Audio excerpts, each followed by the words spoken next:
What's going on, ladies and gentlemen? Welcome to the Sav Show. My name is Savilian. And today I'm bringing you something special. I'm bringing you something different.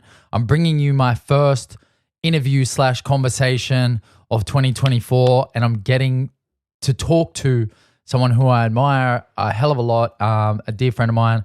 His name is Samuel Marles. He's a fighter. He's a professional fighter. He fights out of Absolute MMA in Collingwood. And over the weekend, he had a fight, his second pro fight. He had a win up in Queensland, I believe. And I just said to him, man, let's just have a chat. Let's just have a quick little chat, quick little catch up. And, you know, he's a busy man and it's hard to get onto him. So I figured the only way that I could have an official conversation or a proper conversation with him would be to get him on the podcast. And once I told him that, you know, his name would be in flashing lights, he was all about it. So no, it was really good. I got to get him on a conversation today. And yeah, he had a great win over the weekend. It was his second pro win, as I mentioned. And it was just really nice to see him go to work, because not only has Sam been my boxing coach, he literally taught me how to box and gave me the tools to really understand the game of boxing, and then has been a big part of my journey in martial arts over the last 12, 18 months or so. Has been a great friend, a comrade, and someone that I look up to, admire, and respect. And also someone that I can just have fun with and talk shit with. So it was really good to just catch up with Sam, see where he's at. And, we got to talk about a lot of things. He had a very interesting fight over the weekend where he fought a guy named Sam Dobb, and there was a lot of very strange and unusual techniques used in that fight, which I'll touch on in the podcast.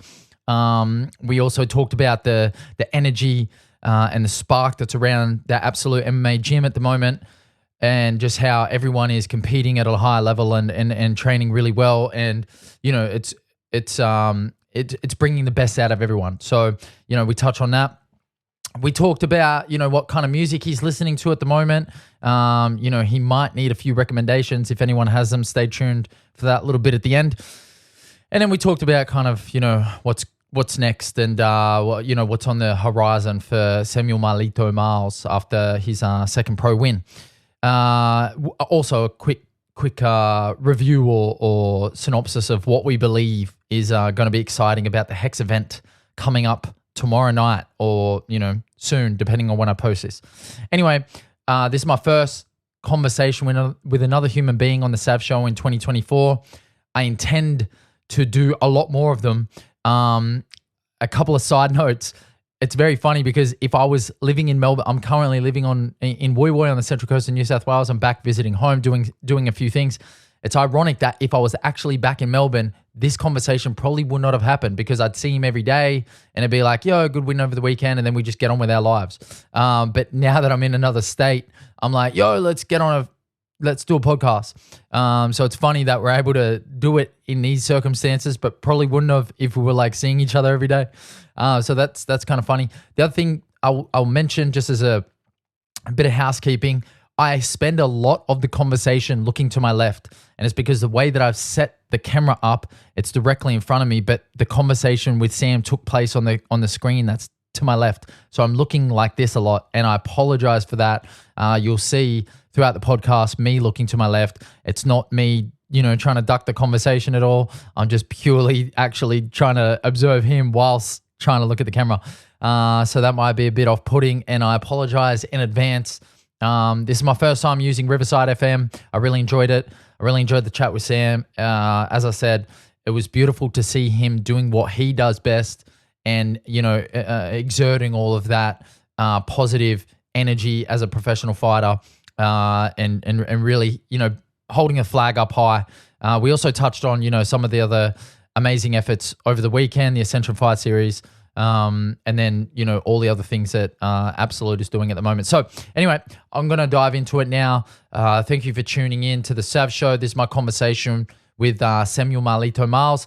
Let me know what you think. If you enjoyed this conversation, you want to see more of it, drop a comment below. If you haven't subscribed to the channel yet, please do that now. Let's do it.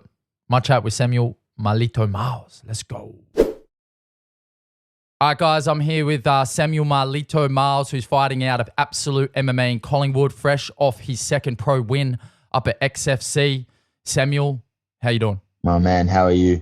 I'm doing really well. It's good to be on the show. Keen to have a chat. Yeah, hell yeah, hell yeah. I want to say this like straight off the bat. Like as a MMA fan, as a fight fan, it was nice to see you, do your thing. But as a friend, it was even more rewarding just to see you do what you love. And it kind of felt like you felt like that as well. Like I get to do my thing.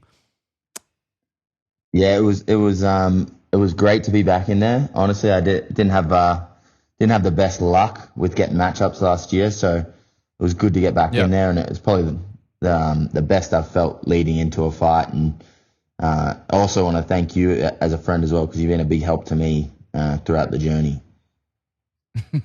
Hey, we're only just getting started, baby. We are just getting started. That's right. I was going to jump to this a little bit later, but how annoying was that last year? Like, obviously, the 2 cancelled fights towards the end of the year, started really well with the momentum of your first pro win earlier in the year. Like, did that actually get to you, or was it just like, just you doing reps? It was, to be honest, it was very frustrating because it was just the timing of things didn't really work out. I mean, I broke my thumb before the fight with Dimitri, and not that it was a super significant injury, but it's just the timing of the injury. It happened literally the week before. And I would have liked to, I'd like to think when injuries come that I'll gut through them and fight anyway, but just not being able to use my hand at all, it really didn't make too much sense, especially against a guy like Dimitri, who I have a lot of respect for. So timing-wise, it was really annoying. And then obviously I had the second fight, and then he got injured, and it just felt like nothing was going my way. And I even had a few other fights that kind of were about to happen, and then they didn't end up happening. And it just was like, you feel like you're getting messed around a little bit. But it all happens the way it was meant to happen. And I know I improved a lot. I mean, I grew a lot as a person in that time. I worked a lot on my mental game, and definitely, I think just the way the timing all worked out, it was a massive blessing, because I'm a much better version of myself than I was last year, and I feel much more sure of myself and my abilities, and I'm ready to have a big year. Yep. Yeah, I can definitely hear that and see that in the way that you talk, the way that you present yourself. You gave a shout out to Nadia. Is that a part of the reason why you feel like your mental game is where it is right now? Why you're feeling sharp? Yeah, big time. I mean, I think last year, I had the pro debut, and that's kind of like a big event, and you're feeling really good. And then I just had back-to-back camps that with no fight at the end of it. And to be honest, I was kind of just there was a point in the year where I think I was a bit burnt out, and I was a little bit. I was just a little bit lost at one point, feeling almost not feeling much is what I would say. I wasn't feeling much, and it was a bit of a confusing space to be in. And I and then I seeked out, which is something I had been wanting to do anyway, but it was just that extra incentive to go seek someone out to help with that side of the game. Support. And Nadia's been amazing. I couldn't have got. I mean, I have worked with other people before, but no one compares to the relationship that I have with Nadia. And I learned a lot about myself. I learned a lot about how I need to go about approaching this game, and not trying to do it like anyone else, just doing it the way that suits me best. And she's been a massive level up in my toolbox.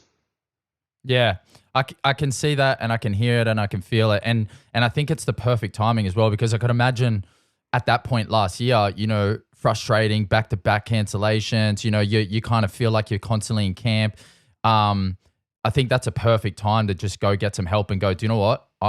It's okay to reach out. It's okay to get a little extra support, because I'd rather get through this and be stronger and then just kind of get frustrated and wear myself out even further. Yeah, 100%. 100%. It was, I was, I'm happy I made that move. I couldn't be happy with myself to make that move, and I couldn't have been luckier to come across a person like Nadia. So, yeah. Yep.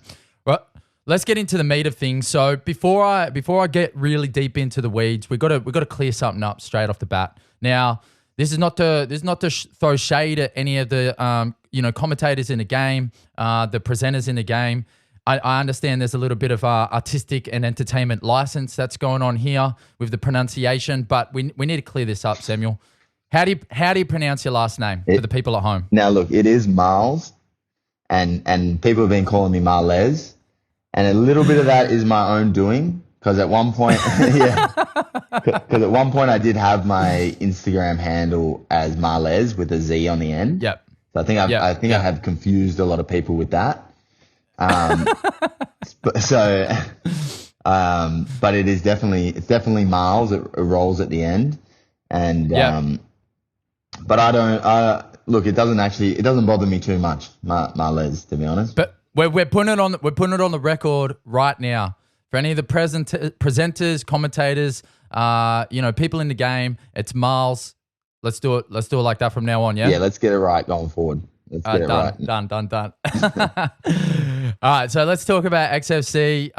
You came up against Sam, second pro win. Now, I've rewatched that opening exchange a couple of times, and it is really fun watching because I know that you definitely had respect for Sam going in, but I think once he felt that leg kick, it looked like it was going to be a long night.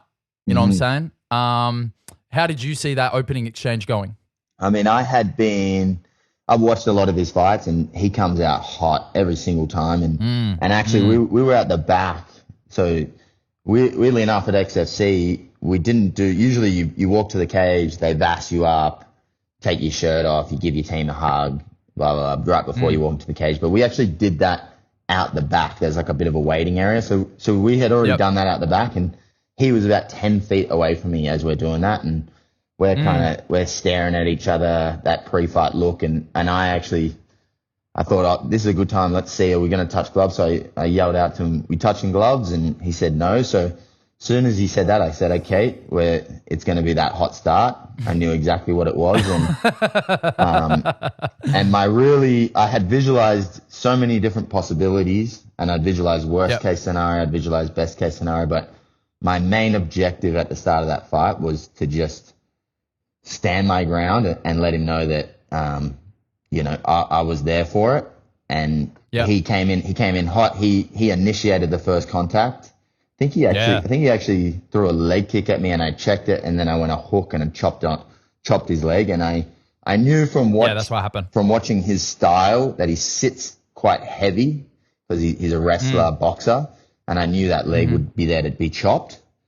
So I thought I'd put some money in the bank early, and I landed a few clean ones early. I didn't expect to do as much damage as I did, but I actually think the last leg kick that I hit him with and I dropped him actually helped him get into that shot because he ends up dropping and then he ends up getting onto my legs. So straight in there. Yeah, it was picked you up. He picked me up. And it was funny. I called my dad beforehand. We spoke, and he said, "What's going to happen?" And I said to him, "Look, first 3 minutes are going to be wild." And I said, "There's a good chance he might pick me up." I had actually visualized him lifting me because I know those short guys.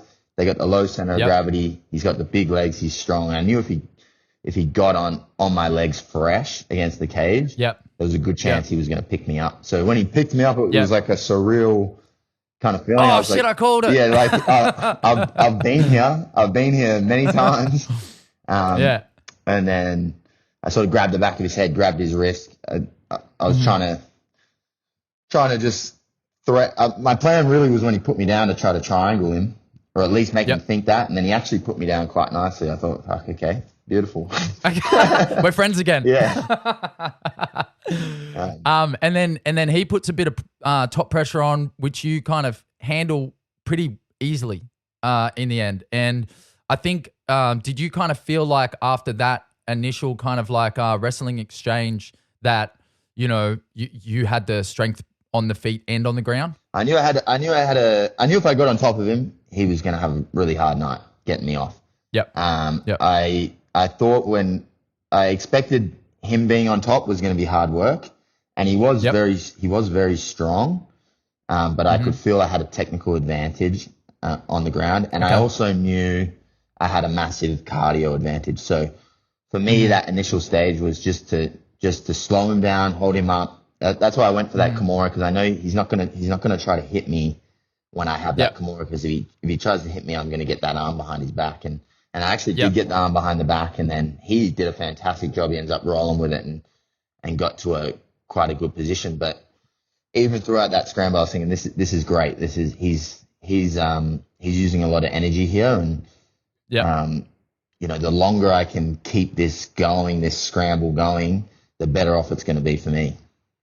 Yeah, for sure. And it ends up being fairly dominant win in the end. But there was a bunch of very interesting techniques that got deployed during the fight. Now I'm gonna start with Sam's first. Sam Dobb, I mean. He went with the calf stomp a couple times. Now I'm very curious. Does that get practiced in like sparring, or do you do conditioning for the calf stomp? Well, to be honest, I've seen people foot stomp. And kick, little knees, and the way he was kicking my foot out. I've seen that before. I've never seen someone. I mean, he actually stapled my foot to the ground and then started stomping on my calf with his heels. Yeah, which I've never seen before. And honestly, at the time, I didn't really feel it, and I thought there wasn't. I thought there wasn't much in him, but let me tell you, after that fight, I was struggling to walk. Pretty much 10 minutes. I think 10 minutes after the fight, I started to really feel it. Probably one of the worst corkies I've ever had. So it was an effective technique, and I plan on stealing that move going forward. Well, speaking of stealing moves, I feel like a few people are probably going to steal a move that you deployed over the weekend as well. Now it's been early days. It's been coined the body Sam. Is that something that you're practicing in training? Well, the body Sam, it's the body Sam times two, because it was a Sam on Sam there. It was a Sam on Sam action. Big man sandwich. Look, I sometimes in sparring I will do little shoulder drops. And I'll just try to get little shots in, drop my weight on people, but I've never done it quite like that. But I got to mount, and he gripped me. He's hanging on to me like a koala, and I'm trying to get him off me. I can't get him off me. So then I did the first one, kind of lifted, dropped, and then I thought to myself, oh, fuck, that probably hurt. So I thought that probably hurt. Because, I mean, it's almost the only legal way to strike someone to the back of the head. And I'm crushing him in the middle there. So then I went back to it, and I think I did it 4 times in that first round, and the last one I definitely think hurt him. Definitely, as he let go, I looked at him and I could see he was a little bit rocked, even a little bit confused, and I think confusion definitely would have been a part of it. Like, what is going? Am I on a fucking? I'm on a kids ride right now. What is going on? It's all those. Like, it would be all those push-ups. We've been doing. Chaz at the gym has got me doing push-ups up to a bench, and I think that definitely helped me get some height. So big thanks to Chaz on that one. But shout out Chaz. But I'll continue to employ that. Someone hangs on to me like a koala again. 100%. So the body Sam, we've patented that, copyrighted that. Yeah. Write in for permission if you're going to use that in a fight, guys.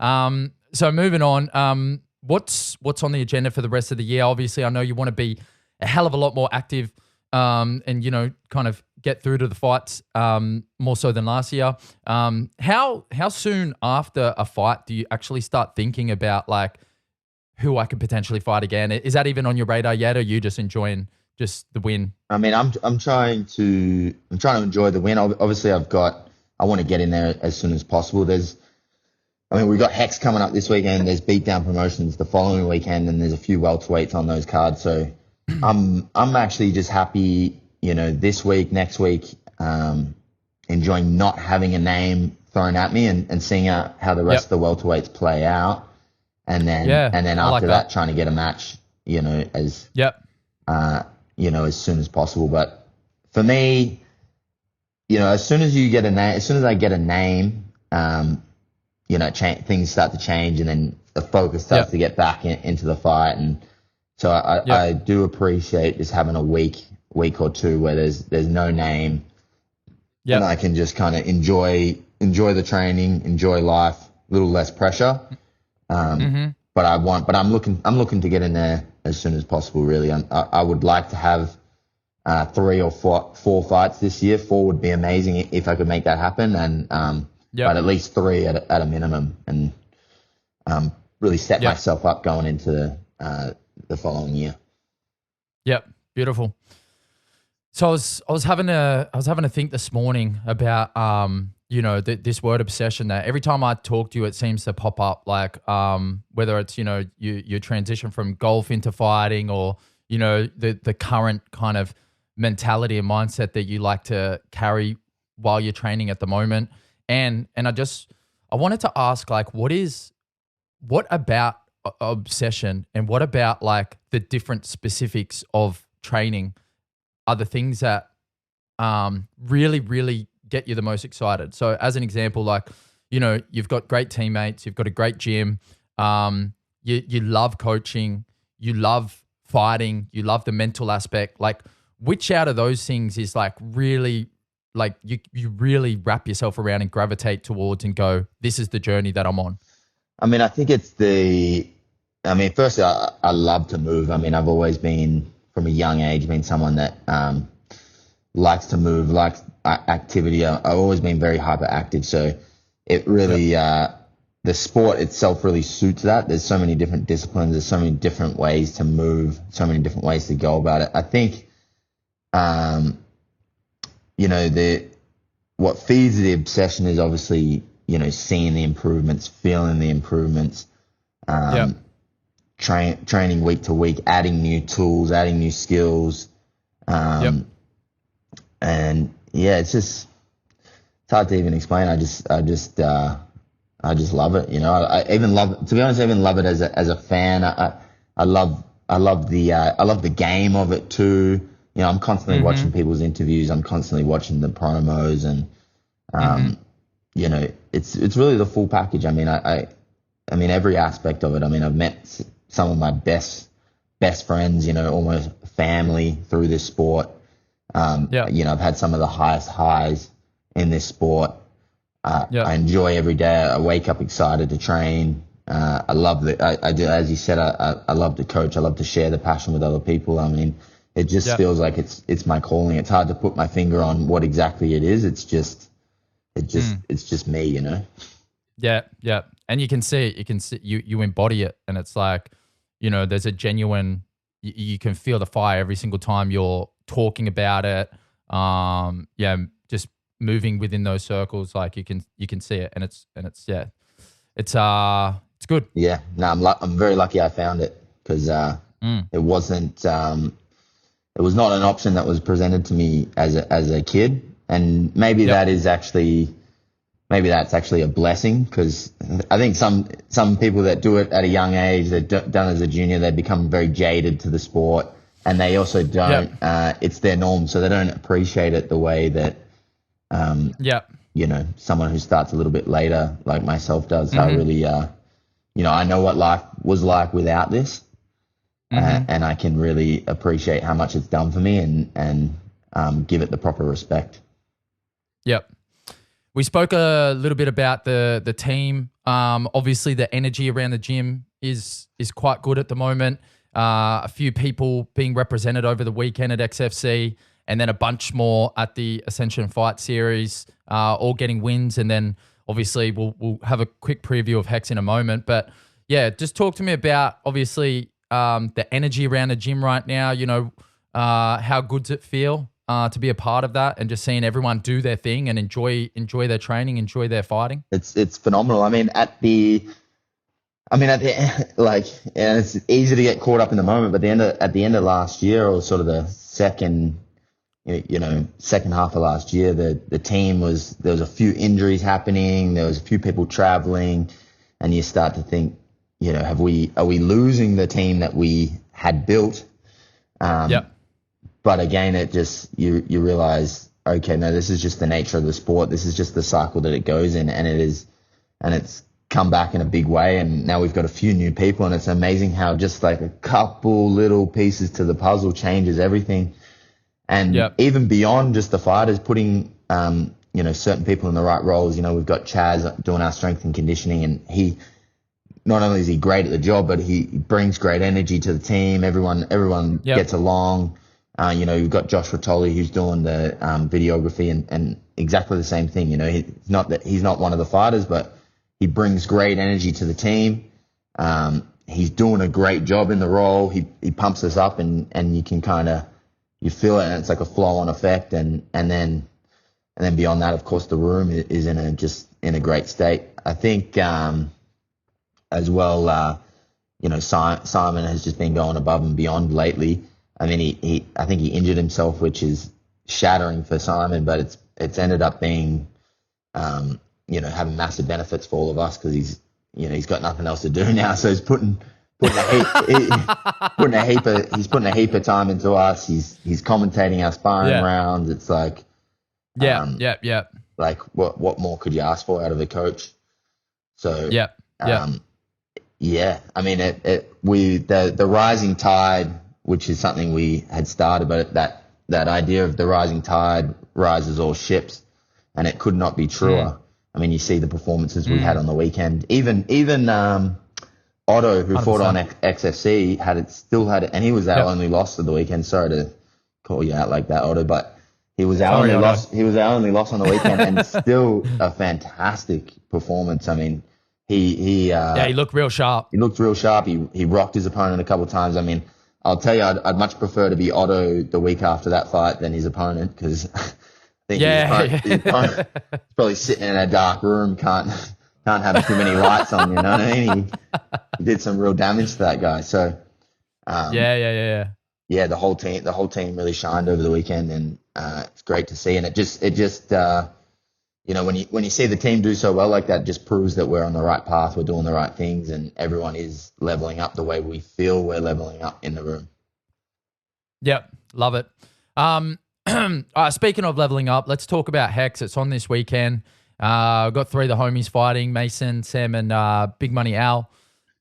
Who and what are you keen to see this weekend? Well, the whole HEX card is phenomenal. In fact, it's hectic, isn't it? In fact, often you got all the promotions, they're competing against each other, everyone wants to get their fighter. But right now, it just seems like the scene is on such a high level that the promotions they're not even going against each other. Everyone's helping each other. It's like the next 3 weeks of fights is just, super exciting. That XFC card was elite. The HEX card is elite. The Beatdown Promotions card is elite. If you're an Aussie MMA fan right now, you are, you're licking your lips with the fights that you're getting. I'm excited. I'm super excited for this card. I think there's some very interesting fights. Outside of the 3 which we'll talk about. You got John McAuliffe versus Alden Bates, which is just a awesome fight. So I'm very interested to see how that goes. You've also got Kit Campbell versus Matt Vale, which is just absurd that's a 3-round fight. Those two are have been on the top of the scene for the past 5 to 6 years. So I'm really excited to see how those 2 fights play out. And then when it comes to the boys, I mean, what a crew to have. You got Mason, Al, Sam. I mean, over the last few weeks, we changed our sparring time. So I no longer spar at the same time as the featherweights, which has been fantastic. So I've been able to watch those guys spar, and it's just been, I feel every Friday night it's just absolute fireworks. You could pay money to come into the room and watch those guys spar, and you would be absolutely stoked with what you ended up getting. You've got Mason, who's versing Emmanuel Reddy, who's he's a Taekwondo guy. I know he's done a bit of boxing. I expect, I think anything can happen, but I expect a highlight reel finish in that fight. Mason's been, he's just been. I mean, he's just how good he is to watch. I mean, you guys are all going to see it, but he's just phenomenal to watch, and he's doing some shit that us normal people can't do. So I'm excited to see that. Al is on Al's got a tough fight, but Al's been on a warpath. Al's been on a mission. Guy's locked in every single day.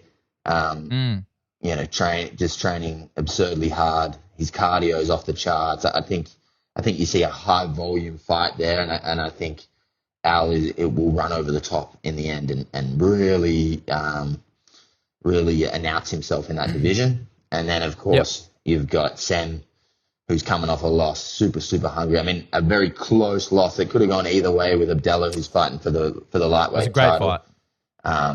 He went to a dark place. They both went to a very dark place in that fight, and you obviously learn a lot about yourself when you go there.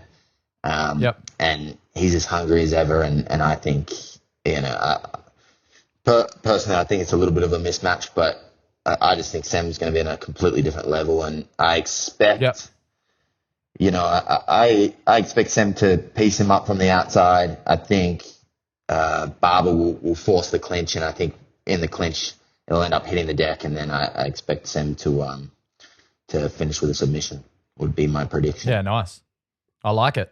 Hey, just a question: how does with Alistair, how does he have time to train in between stacking all that paper? Mate. You know what I mean? Like, how does he, with all the paper that he stacks, how does he actually have time to, get in the gym and stuff? I mean, it's confusing. I don't understand why he's not, out eating at high class restaurants. I mean, it's just a guy. Nobu and stuff like that. Yeah, why? I don't understand why he's not doing that. It just shows how much he loves the lifestyle, because nothing's changed since he's made that paper. Yeah. Exactly. God, Man of the people. But talk about someone who loves to play the game, even outside of the fighting. He I get a laugh out of him every single day looking at his social media. It's just brilliant. and that is, like, in some ways really who he is. He really is that guy. It's great. Yeah, he's great. He's great energy, great character, and can fucking fight. So he can, like, what a combo. Fight. Yeah, he can fucking fight. That's for sure. Hey, just one more question before I let you go there, Samuel. So I saw you were playing golf the other day. 2-time welterweight demolition amateur champion Diellon Lihari. Just out of curiosity, has his swing gotten any better, like, at all? Well, we're talking about, an elite athlete right here. We're talking about essentially the Khabib of the amateur scene, retiring on top, done everything he could in the sport. No better way to go out. Now he's making the big bucks, making the big bucks down at Tribute as a manager and doing all sorts of things. It's impressive to see. Now, when it comes to his golf game, I'm going to be careful with how I tread here, because he is very attached to his performances. Look, at the minute, he's had to go a little bit backwards to go forwards, and respect to him, because he has bitten the bullet, and he has made the swing adjustments. He's been getting a couple lessons, and he has. Oh, really? Okay. He has been getting a couple lessons, and he has accepted that he's going to get a little bit worse. I played with him the other day, and the scoring was not so good. And it even burns me to say it, because I'd love to come on here and rip him, but he is getting better. The swing is looking better, and he definitely hits some much better shots than I have seen him, than I saw him previously. So the potential's there. I think over the next 3 months we could get a bit of growth. And the way his brain operates, I wouldn't be surprised if once he takes that next jump, if he just gets super obsessed, and we start to see a rising star on the amateur golf scene. And he might take over. Yeah, we see him on the PGA. He might. He's not going to go pro in golf. He might just take over. He might just take over the amateur golf scene and do exactly what he did with MMA and go out on top. Retire on top, man. That's what I would love to see. What a story. What a story. What a story. All right, that's excellent. What music are you bumping right now? Well, that's a good question. Is there anything you like, and is there any albums that have come out recently that you're vibing on? Look, fight camp is a weird thing. My fight camp music goes in cycles, depending on where I'm at mentally. I've always got my classics. I love a bit of Mick Jenkins. He's one of my favorite artists. If you haven't checked him out, go check him out. He's got a great catalog, very creative artist. You know, you go through your J. Cole phase for sure. Very motivating. Then as the fight starts to get a little closer, for me, I start going back to the 2000s. I'm listening to Limp Bizkit, bit of Limp Bizkit, bit of Rage Against the Machine. Start to fire myself up a bit. Even Nirvana. You know, I was bumping Smells Like Teen Spirit a bit. So, but nothing, you know, other than of course, you know, Ruku, who's been putting out great music left, right, and center. But I think what I am most excited about, I saw the little snippet, the new J. Cole, he put a little snippet out on YouTube, which is Might Delete Later, which was fantastic. And I know he's got an album coming. I believe The Fall Off is coming out on March 16th. So I'm hanging out for that one. All eyes on that. Yeah, all eyes on that right now. So I'm sort of just hanging on for that one. And I don't know about you, but Spotify, they do a great job with like how they show you music that is similar to what you listen to, but it kind of stops you from hearing new shit. Like it's just the same songs on repeat, and sometimes I get sick. Stops you from exploring sometimes. Yeah, big time. I get sick of my own music sometimes. So, you know, I think I've got to venture out a little bit. So if anyone wants to send me some music that they're bumping that they like, shoot it through to me. I'll tell you who else has always got a good playlist is Sem. You know, if you go check out Sem, if you go check out Sem's Spotify, that man knows how to find gems. So every now and then, if I'm a bit lost, I'll go check out Sem's playlist on peek Spotify. At his work. Yeah, nice. You hear that, people? If you've got any song recos, the best is I'll play a song from Sem's playlist up in the gym, and he'll come up to, and he'll come up to me. Claim it as your own. Mate, music's on fire today. And I go, yeah, dude, I've been really... Very covert. I like it. Any song recommendations? Shoot them through. Carefree by Mick Jenkins. That is my go-to. And At the Bay by Silhouette Project. Beautiful. Those are two songs I really... I can play them anytime and I'll hit anytime, the right anywhere. Spots. Yeah. Very nice. Well, I think we'll wrap it up, Semi. I appreciate you making an effort to get on here and have a chat to me. Congrats again on the win over the weekend, and keep fucking grinding it out. Keep making that. Keep stacking that paper, and can't wait to get back down to Melbourne and get amongst that energy. Yeah, of course, man. Thanks for having me on, and looking forward to having you back down here. And again, you're doing a great job. You know, shouting us out at Absolute, and I know we all love you. So, big props. Thank you, Samuel. I'll speak to you soon. Catch up.